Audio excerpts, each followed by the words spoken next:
Hello, rookies. Another crazy betting week. I went 2-1 on my free picks, and unfortunately, 3-4 overall. Missed three games by 1 point on either the over/under or the spread. Those are tough losses to stomach at this point in the seasons. The Browns and the Cards and Vikings got over pretty easily, so I felt good about those free picks. You like the easy covers and the close ones, not so much. Jeff, how'd you do this week? Last week was by far my worst of the year and really as bad as I can remember. I went 1-2 on free picks and 3-7 overall. Tough week. A lot of last. Vegas got it really close on the line. Hey, my key takeaways for week 8. There's a few teams are really out in the hunt, and they went out and got pieces this week in the before the trade deadline. That was Minnesota, Miami, Chicago, Ravens, and San Fran. I feel like Minnesota was the biggest winner, securing TJ Hawkinson out of Detroit, the tight end. And with their win against the Cards, my favorite of the year. The Cards were my favorite of the year until that loss. They're poised to compete with the Eagles for the NFC Championship. I think if you look right now, if you like the Vikings, they're plus 600 to win the NFC Championship game and plus 1,600 for the Super Bowl. Not bad bets at this point for like 1 in 10, a tenth of a unit or a fourth of a unit if you like them. Clearly the Eagles, Dallas, Vikings, and Bills continued their dominance, and they're clearly a cut above. But a few other teams impressed as well, and the 49ers, Seahawks, Titans, Dolphins, and Ravens all look pretty good. Jeff, what are your key takeaways from the free agent pickups in week 8? Well, being a Dallas fan, I was very disappointed that they didn't get back in on the last day of the trade deadline. This was the busiest trade deadline day that I can remember in several years. And although they had made a move, a couple of days before, there were moves to be had and they just sat out. And I think they fell behind. I think Minnesota, I liked what they did for their offense. I liked what the Eagles did getting Quinn for their defense. Over in the AFC, I really liked what Miami did getting Chubb for their defense as well. I think that puts them much closer to Buffalo and Kansas City. And then another one that was a couple of days before the end, but I think if McCaffrey can stay healthy, what San Francisco did probably puts them ahead of Dallas as well.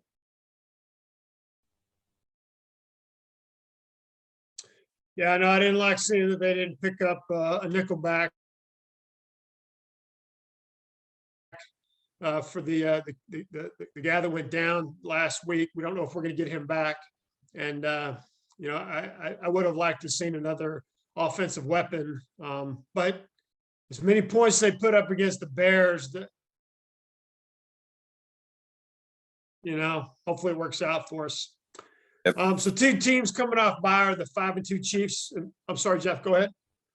Nope, that's it. Okay, 2 teams coming off bye are the 5-2 Chiefs and the 4-3 Chargers. Six teams are on bye this week: the Cowboys, Browns, Broncos, Giants, Steelers, and 49ers. Of the 2 bye teams last week, the Chiefs are hosting the Titans and the Chargers are on the road in Atlanta. The bye teams from week 7 went 3-1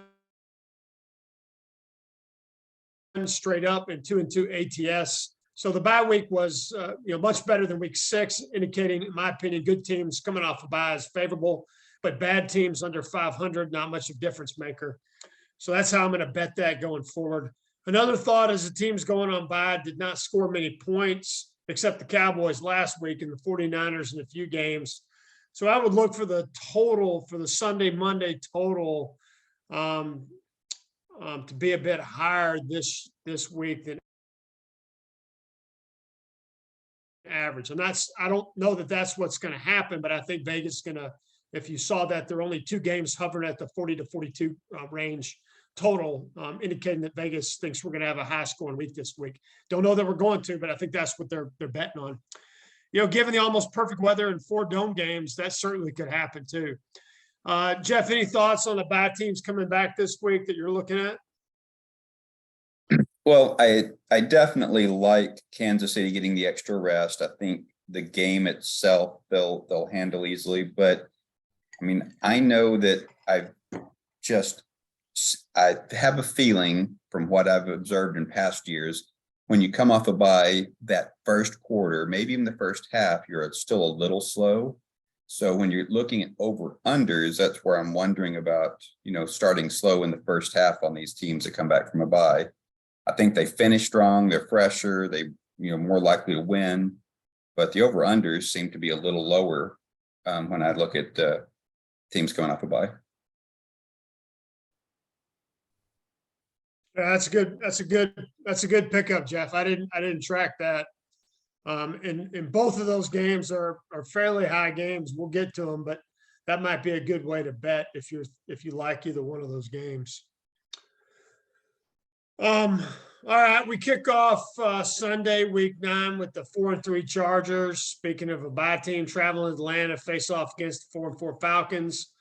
The Falcons are home dogs by +3, and the over/under is 49.5. The Chargers are coming off a bye and traveling east. The Falcons are coming off an overtime win against the Panthers at home, a game they almost gave away, and subsequently did not cover last week. One of the -1, they were -4, and they won by 3. Turnovers and chunk plays kept the Panthers in it last week, and PJ Walker scorched the Atlanta secondary with over 300 yards of passing. The Chargers are coming off a much needed week to get healthy, but it doesn't look like Allen and Williams. They didn't practice Wednesday. I think Allen is going to be in for longer. Being out, that's what I saw, though no designation. So if you like the Chargers, I'd make sure you check that before you bet them. Jeff, can the Chargers get it done without their wide receivers 1 and 2 in Atlanta? What are your thoughts?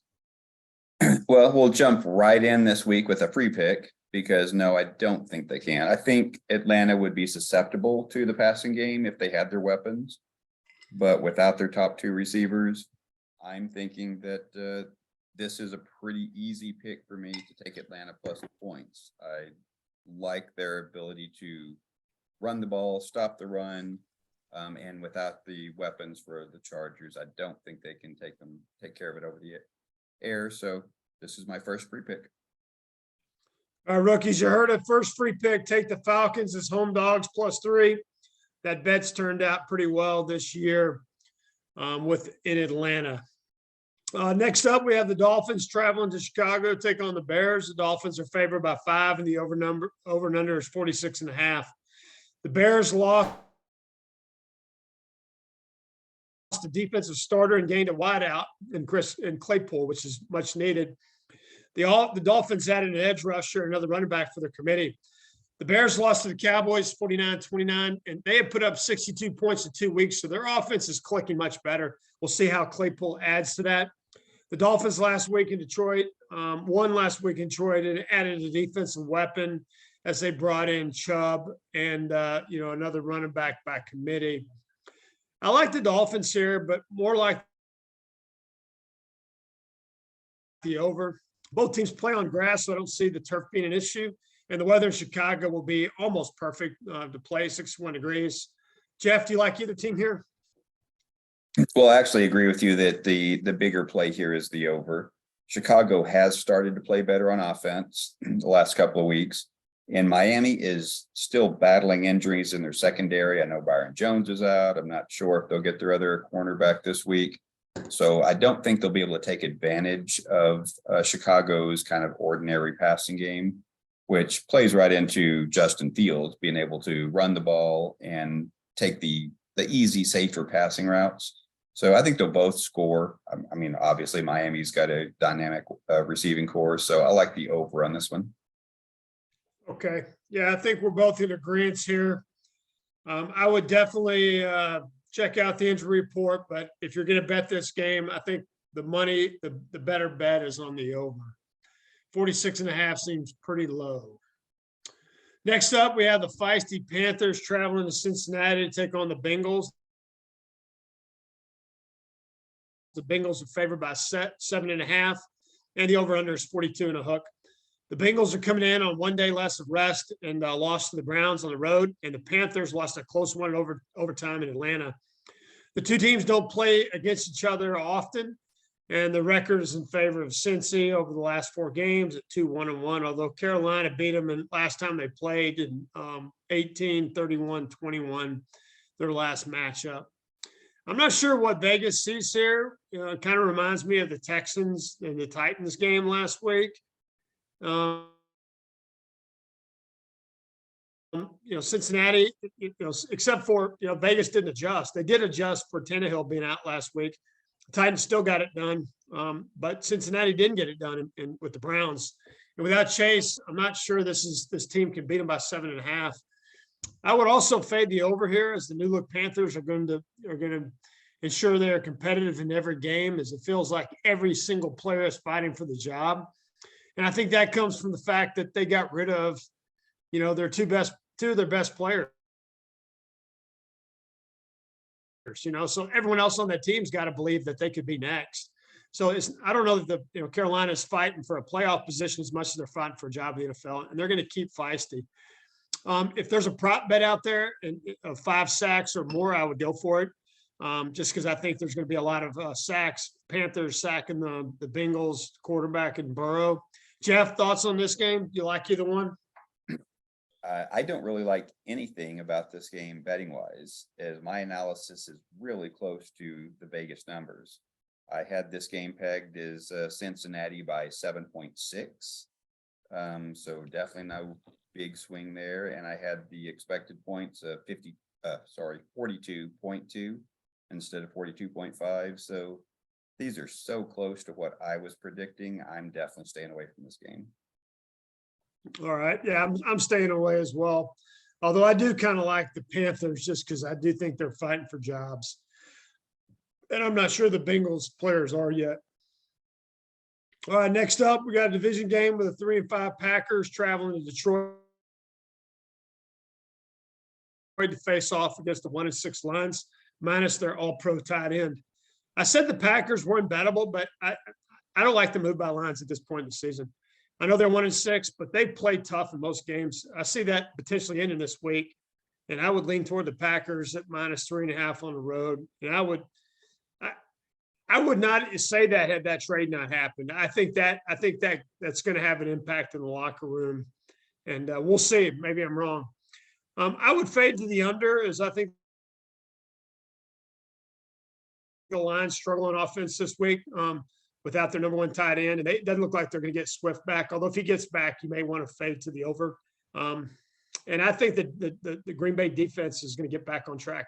They covered against the Bills. The Bills are a juggernaut. They kept them to 27 points. That's like keeping any other team to like 13-17, in my opinion. Jeff, do you like this game? So I'll probably agree. It's not a strong feeling, but when I saw that Detroit had lost 4 of their last 4 games against the spread, I really thought that we'd have more than a 3.5 point spread in their favor, because I thought Vegas would adjust and I could take advantage of it. So you take that, they trade away their one of their bigger offensive stars. This is the last week that I think Green Bay could really make a stand and have any hopes of really making the playoffs. If they don't stand here, I think their season's pretty well done. So I expect a better effort from them. And I do kind of think Detroit's going to see the give up from the front office on trading away Hawkinson. So I'm going to lean Green Bay here just because of the dynamics of the trade deadline moves. Yeah, the other thing is I don't feel like they got enough for the guy. Yeah. There's only about 5 or 6 good tight ends in the league, and he was one of them. And I think they got like a 2nd and a 5th or something. I don't know. Didn't make sense to me. And, if I'm saying it, there might be other players saying it, and that may seep into the locker room, despite how good the coach is and how focused he is. All right, rookies. Next up, we have the 3-4-1 Colts traveling to New England to face off against the Pats. The Pats are favored by 5.5, and the over and under is a blistering 39.5. The Colts lost a close one at home to the Commanders last week, and the Pats got it done on the road in New York. Ellinger was efficient last week in the passing game, but the Colts changed from INTs to fumbles and, had 2 of those at inopportune times. They didn't run the ball very effectively. They also traded their scat back Himes to Buffalo. You got to wonder if, he's a guy that's been there in Indianapolis for a while, if that's a signal. This feels like an easy win for Belichick as he tends to beat up on inexperienced quarterbacks, although we have to acknowledge that he didn't beat up on Fields. Fields got it done in New England. The over-under feels right. Seems like a couple of defenses will tee off. But something tells me this could also go over 50. So I'm staying away from the over-under this week. Jeff, any thoughts here on these two teams? So the point spread, I think Vegas is right on. I was thinking New England by 5.3. So the 5.5 is right on track. It was funny that you said you could see this one going 50. My analysis actually says 55 would be my expectation. But that's partly due to, historical Indy numbers before they had the young quarterback in there, and Belichick does tend to feast on them. So I don't expect that high scoring, but if I'm going anywhere in this game, I'm probably going the over, because I do think that the young quarterback is either going to do well or he's going to turn it over. And I do think New England's going to score. So I see it going over the 40 points here. Yeah, so this may be one that you can get it like 19 in the first half. And anything under 20, I like to see going over, even if it's 2 bad teams. And I don't think either of these teams are bad enough to not be able to put up 10 points in each half. So if it's something like 19 and a half at the first half, you may want to grab that if you don't trust the 39 overall. I got burned on the 39 last week. I think it ended up 37. But again, when you looked at the first half would have covered. So I missed that last week.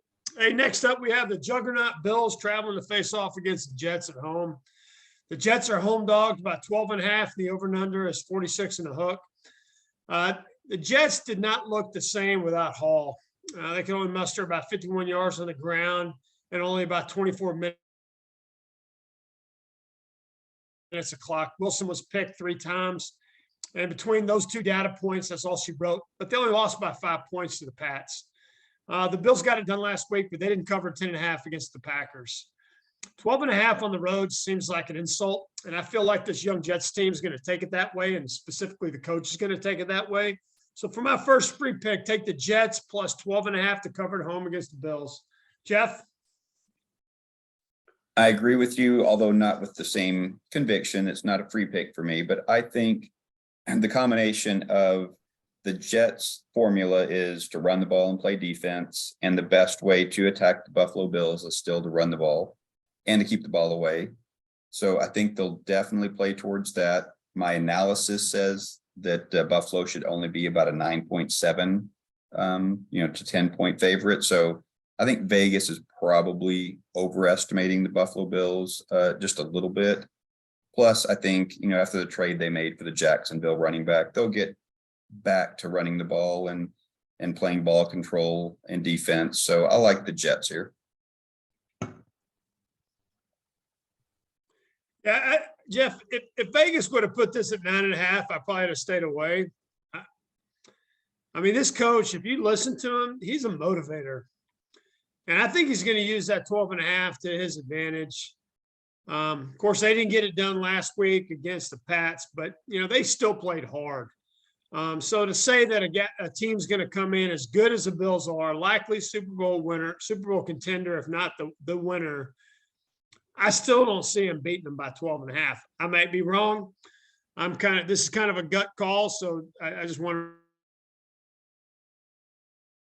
to make sure people know that this is less analysis and more feel at this point in the season for me on that pick. Hey, next up, we have a battle of two-win teams with the Raiders traveling to Jacksonville to face off against the Jags. The Raiders, believe it or not, are favored by 1.5 on the road coming east. And the over-under is 48. The Jags have lost 5 straight, losing last week to Denver, although they ran the ball very well and ate up about 34 minutes of clock. That was impressive. The Raiders lost a bad one at New Orleans, 0 to 24, 24-0. New Orleans took them and looked to get back on track. You know, the Raiders looked bad last week. They didn't run the ball like I told them they should. You know, New Orleans ran the ball really effectively. That's what it takes to do. That's what it takes to win in the NFL. Jacobs is a great runner. He's got a clip of like 4.5 a rush, but you know they want to throw the ball under the new coach there in Las Vegas. And the Jags won the last meeting in 2019 and hold the series record, believe it or not, 5-4. So for my second free pick, take the Jags +1 or even money in the first half. I don't see the first half bets yet. I'm thinking it's going to be either a point plus 0.5 or a 1. Could even be even, but I think they're going to get it done in the first half. Jeff, you like either team here? This is also my second free pick. So I think Jacksonville should actually be favored by 3.7 points. So you get the Raiders favored by 1.5. It's a big swing in my mind. Going from Los Angeles to Jacksonville, I think that's also a big deal. That type of travel can certainly weigh on a team. So I see this one really leaning towards Jacksonville. So it's my second free pick here. Okay, we got 2 of us, convinced on the Jacksonville team. I'm not sure that's worked out well for you if you did that in the past, but we're hoping we change it this week for sure. At our last noon game, we have the Vikings traveling to Washington to take on the Commanders, and the drama of the potential sale of the team by the owner that the news was all over this week, and that's all the news talked about. The Vikings are favored by 3.5. You know how much I hate that 3.5 number, and the over-under is 43 and a hook. The Commanders and Vikings both won last week, and both teams remain in the playoff picture. The Vikings added a very good tight end, top 10 tight end in the league, to an already explosive offense as they lost Irv Smith to a high ankle sprain last week. The Commanders continue to fight under their new quarterback, Heineke. He's just got a lot of heart, and the Commanders respond to that heart and play hard for him. I don't like 3.5 games, so I'm staying away. I feel like Minnesota could run away with this one. So I do like the over at 43.5 because I do think the Commanders will continue to fight. And I don't think they're going to, so I don't think the Vikings are going to be held under 27 points. And I think the Commanders are going to try to stay even with them. So I see them at least getting 23. So that's about 50. Jeff, do you like either team here? Yeah, the expected score from Vegas based on the over-under and point spread would be about 23-20. Vegas, Minnesota winning. So I don't think they're going to keep them under those 2-point spreads. I think they both go up over. So I do like your thought on going over on this game. I'm thinking that Minnesota should probably be about a 6.5 point favorite. So I think they're undervalued here. The only possibility is that they're thinking with getting Chase Young back and the fact that Heineke has been a better leader of the offense, that Washington might keep it a little closer. I don't have a strong enough for a free pick, but I'm looking at Minnesota and the over on this game. Yeah. What do you think about the drama of Schneider selling the team? Think that plays in? Do you think the players? It's certainly a distraction. I mean, luckily, I think for the Commanders, I think they hate the owner. I think they're glad that he's going through this. So it's not an emotionally draining, but I think it's a distraction. So it could have a small impact. To the negative or positive? Well, I think just the distraction point is going to be a little bit of a negative just because it might take away from a little bit of their preparation, their focus during the week. But I certainly don't think it's a negative emotionally. I think they're glad to see that there's finally going to be a change coming. Yeah. I don't know. I kind of like the over. I kind of feel like you. I mean, I feel like Minnesota is, they feel like a team that should be beating their opponents better than they are. And they're still 6-1, so it's kind of hard to say that, but I feel like they have a lot more potential in that offense. If Hawkinson works out as a legitimate like number 3 threat behind Cook and Justin Jefferson, and then Thielen is the 4th threat. I mean, now you got kind of a team that looks a little bit like the LA Rams did under Kurt Warner. Real explosive run game and real explosive passing game. So we'll see. We'll see if Minnesota can get it done. And I forgot to certainly- throw in the fact that this is a noon game for Kirk Cousins, which he always does well on. That's my weekly tip. Yeah, absolutely. Absolutely. Yeah, you had to throw that in, and I gotta tell you, I like this new Minnesota general manager, and I like the head coach, man. I mean, it feels like this might be their year, despite how good the Eagles and Cowboys are playing, and the 49ers for that matter. All right. Hey, our first 3:00 game, we have the Seahawks traveling to Arizona to take on the Cards. The Cards are favored by 2, and the over-under 49.5. This is a rematch game as the Hawks beat the Hopkins Cards in Seattle in week 6 by a score of 19-9. Excuse me. Since that game, the Cards have scored 42 and 26 points with the addition of Hopkins onto their offense. Seattle has also scored 37 and 27 points since that game. So feel like Vegas thinks this one goes over. I think the addition of Kenneth Walker added to the offense, although Rashard Penny was running the ball well, but he went down with an injury. I like the Cards to get it done here at home, but I do like the under. I feel like these teams are going to play each other a little bit tougher, as I feel like the division, despite the fact that I think the Cards are 3-5, I feel like in the minds of both organizations, they still got a shot to win the division. So I like this thing getting over, and I like the Cards. Jeff, what are your thoughts? Well, Hopkins certainly has helped the offense for the Cardinals, but my analysis would say that Seattle should win this by about 5 points. I don't know he makes that much difference. And the other big thing that jumped out at me on this game was through the first 3 to 4 weeks, Seattle was towards the bottom 4 in defensive efficiency. And in the last 4 weeks, they're in the top 3 in the league in defense. So they've made some sort of huge jump. I don't know what explains it, but it's been a sizable jump. So I'm going to go with Seattle plus the 2 points in this one, and I'm leaning towards the under here. Okay, is this a free pick or just a regular pick? No, just a regular. Okay.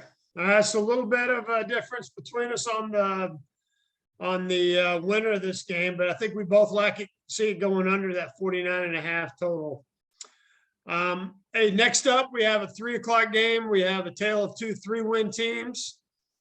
The defending Super Bowl champs and the Tampa Bay Bucks. Both were handled last week, and both teams are coming in with the prospects of a disappointing season hanging on this game. The Bucks are favored by 3, and the over-under is 42.5. Not sure the NFL thought these two teams would be where they are at this point in the season. I feel like they probably thought this would be a precursor to the NFC Championship game when they scheduled it. A loss by the Rams most likely means no playoffs. The Bucks could statistically lose this game and still win the division. But we're in week 9, and both these teams need to start getting it done. The Bucks played well last week, despite the loss against the Ravens. And the Rams were just dominated by the 49ers, wasn't even close. I like the Bucks, but feel the offensive line could give up 5 sacks or more. But for my third pick, take Tampa Bay minus 3.5 at home. Jeff, any thoughts here? So my analysis says that Tampa Bay should win by 4. So that's a little bit close for me to only have that 1 point spread between what Vegas thinks and what I think. So I'm gonna stay away from this game, but I would fade towards Tampa Bay winning this one. Plus, I mean, at home with really, the season is on the line. Tom Brady over, almost any quarterback, really, I would pick him to come through in this type of a clutch game. Well, let's hope Tom comes through. And more importantly, let's hope that the defense can stop the Rams' running game. It looks like Cooper Kupp is going to play, but he's still hobbled, and their running game just has not been able to get on track in LA. Hopefully, the Bucs defense can take advantage. In our final Sunday game, we have the battle of two 5-win teams with Titans traveling to face the Chiefs. The Chiefs are coming off that bye and favored by 12.5 at home, and the over-under is 46 and a hook. 12.5 is just downright disrespectful to the Titans organization. And I can't for the life of me think what will happen. That will happen. I just can't believe it. But the Bucs did beat the pants off the Titans 41-7 week 2. So Vegas has got to be thinking there's going to be a similar outcome on the road. But I think it's a different Titans team. But then Tannehill might be out. So I'm probably staying away from this one. Jeff, what do you think about this game? I'm going to go with this one as my third free pick. So my straight analysis said Kansas City should only be a 6-point favorite. So to have it 12 has doubled what I would expect to see here. I know they've got the bye, so they had the extra rest. You have Tannehill. I mean, I think he'll play, but he might be a little less than 100%, but still, I think that extra 6 points is a little too much. So for my third free pick, I'm going Tennessee plus the 12.5. All right, you heard it here. Jeff's third pick is take the Titans on the road and getting 12.5. Make sure you shop the lines. This one may move up to 13. Take every point you can if you can. All right, our Monday night game is an intriguing matchup. The Saints are home dogs at 2.5 to the visiting Ravens, and the over-under is 48. Both teams, or the Ravens got it done last week, coming in, and they're coming in with extra rest. By comparison, the Saints lost. Last week, and so the Saints. In the past, the Saints lost to the Bucs and the Ravens beat the Bucs. So you kind of got to give the advantage, and I assume that's what Vegas is thinking. Although the Saints did get it done last week against the Raiders and beat them pretty handily. And I like the Saints with Dalton under center and Hill coming in to do what Hill does, running the ball and throwing the ball and running the options and playing tight end and blocking. That's an intriguing game. Jeff, do you like either team here? I think this was another one that Vegas got almost dead on with what I had. I mean, I like what Andy Dalton has done to stabilize the offense. I mean, other than those 2 minutes and against Arizona where he had the 3 picks, but other than that, he's been a stabilizing influence. But I still think Baltimore gets the slight edge here. I favor them by 3. Vegas has them by 2.5. So it's really too close for me to want to bet this one. So I'm going to stay away from this game. Yeah, the Ravens found out today they lost Bateman for the season with a foot injury. And it looks like they're going to add Deshaun Jackson. I don't know. I feel like Bateman was I mean, he wasn't that much of a target for Jackson, but he did a lot of special things in that offense, and you just got to wonder if their offense is going to be affected by his loss this season. Yep, that's true. That is a big deal, and there's a few games where some of the injuries or the potential for players being out has made it difficult to figure out whether my analysis should be adjusted by a point or 3 points. So there's a few things in here that are difficult to play with, but overall, I think the basics. Yeah, I mean, Deshaun Jackson is an amazing player, and he's still. Yeah, go ahead, Jeff. I'm sorry. I thought you cut out. No, that's all right. The main players for each of the teams are the same. You got your Lamar Jacksons, and of course, Michael Thomas is out for New Orleans. So I think with the main stays being in there for Baltimore, I'd still lean towards Baltimore in this one. All right, I think I'm going to keep analyzing this game, but I'm thinking like I'm staying away. Although I do fade running quarterbacks, and this is the time to do it at the end of the season. All right, my last week 9 comments are Vegas thinks we have a higher scoring games this week. Seems like some of the lines are going that way. And a few teams lost some key players via free agency. And I think that's going to have an effect, although it didn't have an effect on the Panthers, but I think that was because the Panthers got fired their coach. So I think every single player on the Panthers is fighting for his job for next season. So the question I have is the teams that got talent, how are they going to be able to integrate that talent this week? You saw with San Francisco, they were not able to integrate McCaffrey, and they lost that game. But then the next game, they were able to integrate him, and he played great, and the offense looked much better, what you thought you were going to get out of him. So, you look at the Vikings. I mean, you get Hawkinson, but maybe he doesn't do anything for you this week against the Lions. But that doesn't mean the addition is not going to be a big deal later on. So, Jeff, what are your thoughts for week 9 before we go? So it could be the conspiracy theorist in me, but after we've been talking about how low scoring the games were all year long and the NFL was going to have to do something to keep it from being boring, last week was just a bust out week for high scoring games. And every game I watched, I couldn't believe some of the offensive holding calls that were just not called. I mean, it seems like they were really letting the offenses get away with murder. It seemed almost coordinated to me, but it was a huge jump from the first part of the season to last week in scoring.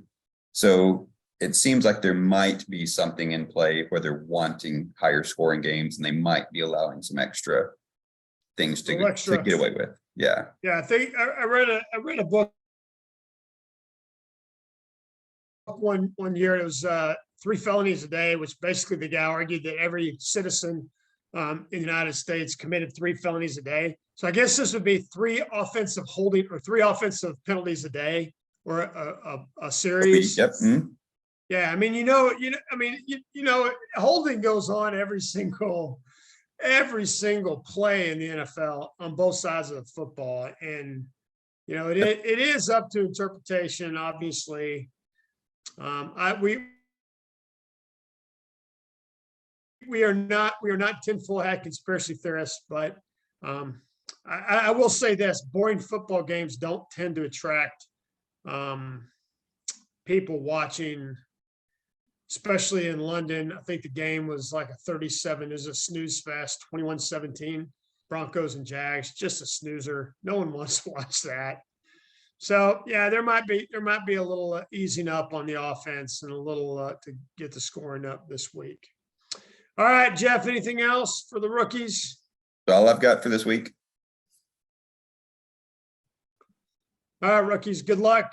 And we'll see you next week.